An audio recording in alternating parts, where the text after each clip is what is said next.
Here's how to properly hide or lock your WhatsApp chat. Go ahead and open WhatsApp. Once opened, you want to find the conversation you'd like to lock the chat.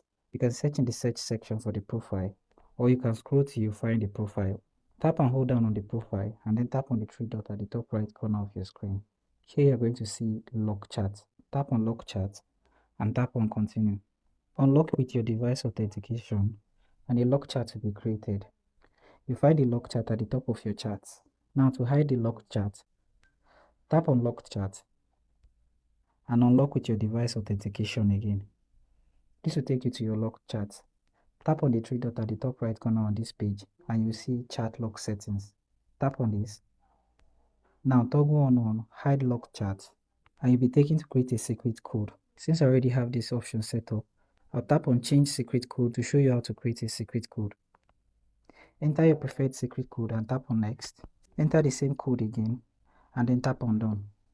And your locked chat will be hidden. Now when you go back to your home page, you will no longer see the locked chat at the top of your screen. To access your locked chat, simply tap on the search section and enter your secret code. After entering your secret code, you will see the locked chat option.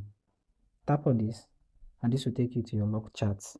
You can always undo any changes by simply tapping on the three dots and tap on chat lock settings. You can unhide locked chats in this section. And if you want to remove a participant from a locked chat, simply tap and hold down on a participant and then tap on the three dots at the top right corner of your screen. Tap on unlock chat. They will be removed from the locked chat. So thank you for watching this video. If you do find this video helpful, like and subscribe for more tips.